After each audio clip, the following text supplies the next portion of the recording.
Negative ticks, those are different, and the difference is real money.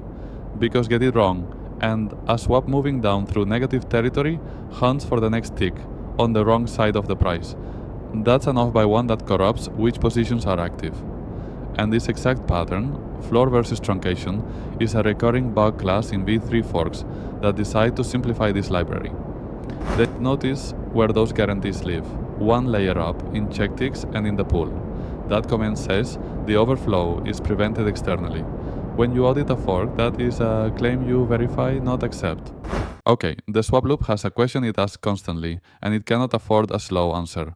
Price is here, it's moving down. Where's the next initialized tick? Because between here and there, nothing changes. Same liquidity, same math. The pool can take one clean step, but it has to know where that step ends, and there are 1.7 million possible ticks.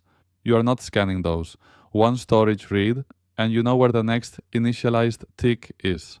Not a loop. A mask and a bit scan. This is section 5 of building Uniswap V3 on the Zealynx Academy. So, a bitmap, 1 bit per tick, 1 means initialized. Obvious idea.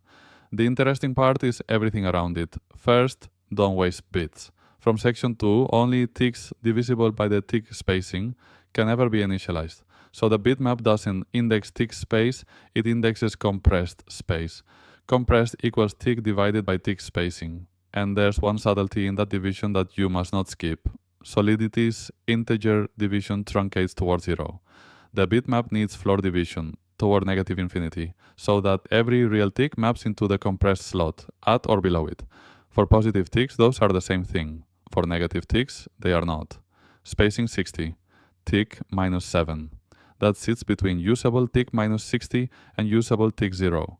Minus 7 divided by 60 truncates to 0. Which is the wrong side. It's above our tick, not below it.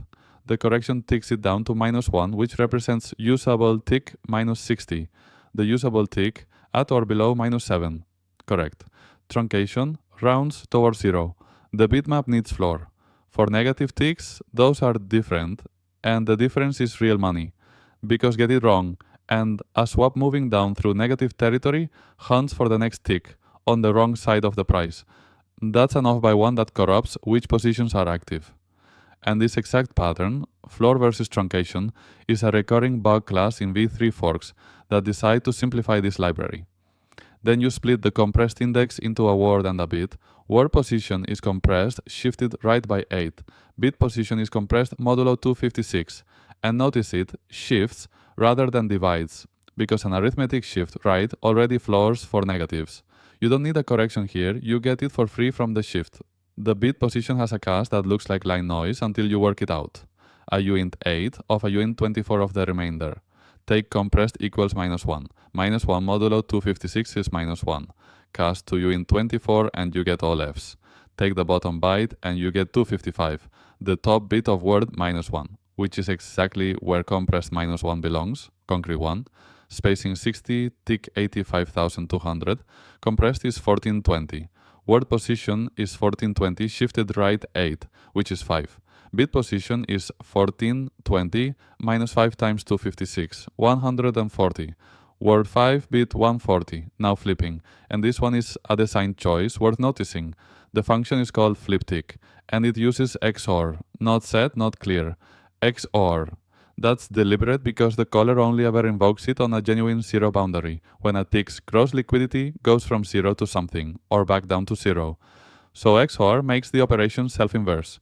The same code path initializes a tick and clears it. There is no branch. And there's a require in front of it. The tick must be spacing aligned. That's the integrity gate. An unaligned tick would be invisible to every search, which means real funds stuck at a boundary the swap loop can never find. That kind of reading, what does this line protect and what happens if it's gone, is most of what we do inside Zealynx Insiders. Live sessions every week on real protocol code and office hours where you bring your own. Links below. Right, now the search itself, which is the clever bit.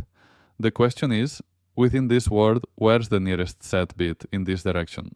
And the answer is arithmetic, not iteration. Searching down, you want bits at or below your position. So build a mask.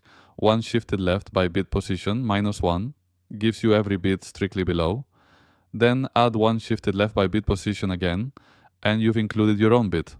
And you might ask why it's written that way, instead of 1 shifted by bit position plus 1 minus 1, which is the same number and reads better. Because bit position can be 255. Add 1 and it overflows. So the awkward form is the correct form. Let's do it in binary with a toy 8-bit word, because the real two 56-bit ones don't fit on screen. Word is 00100110. Bits 1, 2, and 5 are initialized. We're at bit 4, searching down. Mask is 11111, the bottom 5 bits. And them together and you get 00000110. Non-zero, so there is an initialized tick below us. Most significant set bit of that is bit 2.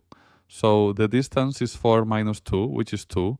The nearest initialized tick at or below is 2 compressed steps down, and bit 5, which is above us, got correctly masked out. That's the whole algorithm. Searching up has 2 asymmetries, and both are load-bearing.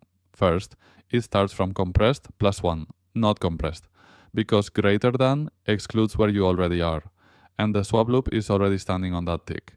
Return it again, and the loop spins in place forever. Second, the mask inverts. Everything below the start complemented gives everything at or above, and this time it's the least significant set bit that's nearest, and the distance gets added instead of subtracted. One more thing that looks like a bug and isn't. If no bit is set in the word, the function returns the word's edge and reports uninitialized. That's intentional. The swap loop advances to that boundary, loops, and searches the next word. One storage read per call, bounded work per step, no unbounded scan anywhere. The function's name says it, within one word, and the whole body sits in one unchecked block. The original's comment says, overflow and underflow are possible, but prevented externally by limiting both tick spacing and tick, which is true.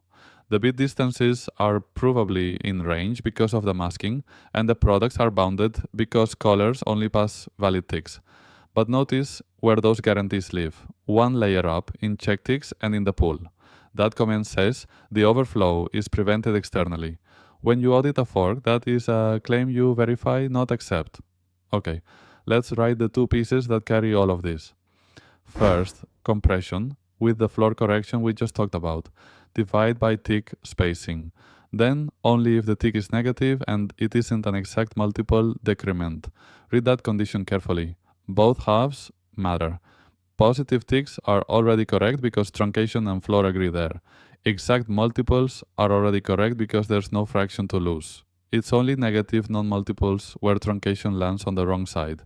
And that is precisely what this line catches. And now the search downward. Build the mask. End it with the word. If anything survived, we found something. And the nearest is the most significant set bit. So the distance down is our bit position minus that bit. And if nothing survived, we return the bottom edge of the word, flagged uninitialized. Same shape, different distance. The swap loop handles both the same way, which is why this function can afford to answer nothing here, instead of scanning onward. The rest is the same ideas applied. The word and bit decomposition with its double cast, the alignment required in front of the XOR, the unchecked wrapper, and the upward search with its 2 asymmetries. And run it. 15 out of 15. So, the swap loop now has a cheap answer to the only question it asks between steps. One storage read, a mask, and a bit scan. Next episode is position, where fees stop being a global number and become yours. That's where the checkpoint from last episode gets used, and where you'll see what those fee growth values were actually for. See you there.